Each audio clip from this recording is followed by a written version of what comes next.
Halo sahabat K-Smart. Video kali ini kita akan membahas tentang PMO atau pornografi masturbation orgasm. Apakah kamu tahu apa itu PMO? Menyelami dunia ketagihan tersebut, kita akan menggali penyebabnya, dampaknya, dan yang terpenting, solusi praktis untuk memutus rantai PMO. Saksikan hingga akhir untuk menemukan kunci kebebasan. Penyebab orang sering melakukan PMO atau pornografi masturbation orgasm bisa bervariasi, termasuk tekanan emosional, kebiasaan, atau pencarian kenikmatan segera sebagai bentuk pelarian dari masalah. Jika Anda atau seseorang yang Anda kenal mengalami kesulitan dengan hal ini, mungkin membicarakannya dengan profesional kesehatan mental dapat membantu. Beberapa faktor orang sering melakukan PMO karena kombinasi faktor, seperti stres dan tekanan emosional. PMO dapat dijadikan pelarian dari stres, kecemasan, atau tekanan emosional sehari-hari. Kebiasaan dan pola pikir. Jika seseorang telah mengembangkan kebiasaan PMO sebagai mekanisme coping, hal itu dapat menjadi siklus sulit untuk dihentikan. Kurangnya keterampilan coping. Orang mungkin tidak memiliki keterampilan yang efektif untuk mengatasi stres atau emosi negatif tanpa menggunakan PMO. Kurangnya pendidikan seksual positif.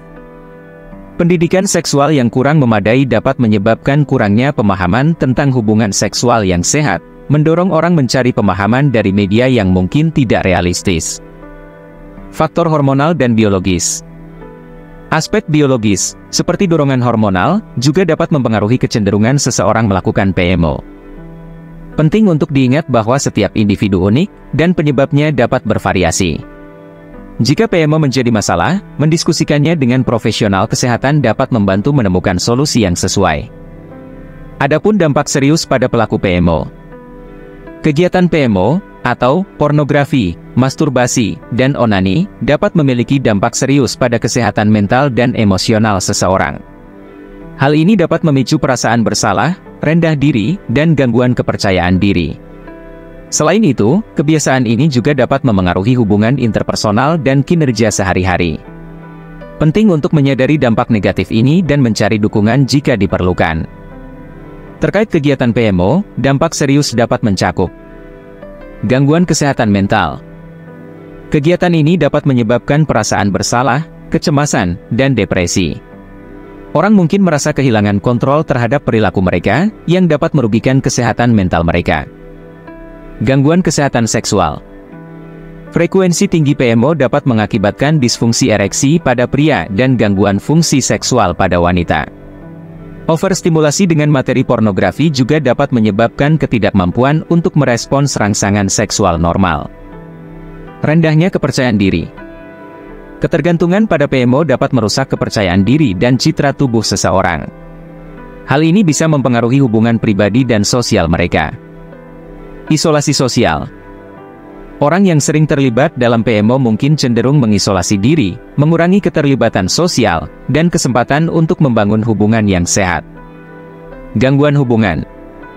PMO dapat merusak hubungan asmara dengan menciptakan harapan yang tidak realistis atau menimbulkan ketidakpuasan terhadap pasangan. Ini dapat mengarah pada konflik dan ketidakharmonisan dalam hubungan.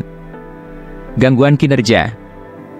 Fokus berlebihan pada PMO dapat mengganggu produktivitas dan kinerja sehari-hari, baik di tempat kerja maupun dalam aktivitas sehari-hari. Gangguan tidur.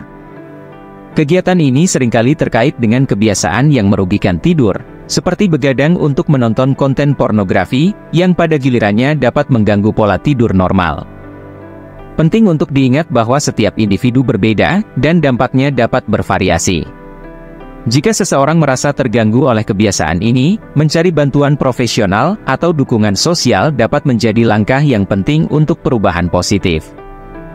Adapun solusi atau cara mengatasi agar kamu terhindar dari kegiatan PMO adalah sebagai berikut. Identifikasi pemicu. Analisis dan kenali faktor-faktor apa yang memicu keinginan untuk melakukan PMO.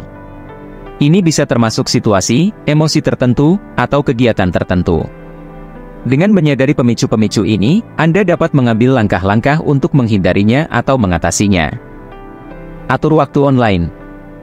Tetapkan batasan waktu untuk aktivitas online Anda, terutama pada konten yang dapat memicu PMO. Hindari terlalu lama berselancar di situs-situs yang berpotensi merangsang. Tetap sibuk. Isi waktu luang Anda dengan kegiatan positif dan produktif. Boredom atau kekosongan waktu dapat meningkatkan keinginan untuk PMO, jadi menciptakan rutinitas yang menyibukkan diri bisa membantu mengurangi risiko ini. Atur kebiasaan tidur. Pastikan Anda mendapatkan tidur yang cukup. Kurang tidur dapat mempengaruhi kemampuan kontrol impuls dan pengambilan keputusan, sehingga menjaga kestabilan tidur penting untuk mengelola dorongan tersebut. Temukan hobi baru. Temukan kegiatan atau hobi yang dapat menggantikan waktu yang biasanya dihabiskan untuk PMO. Hobi baru tidak hanya akan mengalihkan perhatian Anda, tetapi juga memberikan pengalaman positif. Bangun dukungan sosial. Bicaralah dengan teman, keluarga, atau bergabung dengan kelompok dukungan yang dapat memberikan dukungan moral dan praktis. Berbagi pengalaman dan mendengarkan pengalaman orang lain dapat memotivasi Anda. Jauhi materi pemicu. Hapus atau batasi akses terhadap materi pornografi. Hal ini dapat melibatkan pengaturan filter internet atau menghapus aplikasi yang memudahkan akses ke konten yang dapat memicu PMO. Kenali manfaat berhenti. Refleksikan dan kenali manfaat dari menghentikan kebiasaan PMO. Ini bisa mencakup peningkatan kesehatan mental, peningkatan energi, dan perbaikan hubungan interpersonal. Memahami manfaat ini dapat memotivasi Anda untuk tetap berkomitmen pada perubahan positif. Terima kasih sudah menonton video ini sampai selesai. Semoga penjelasan PMO dan tips agar kamu bisa terhindar dari kegiatan yang merusak dirimu. Jangan lupa tinggalkan pesan positif di kolom komentar, like dan subscribe. Sampai jumpa di video selanjutnya.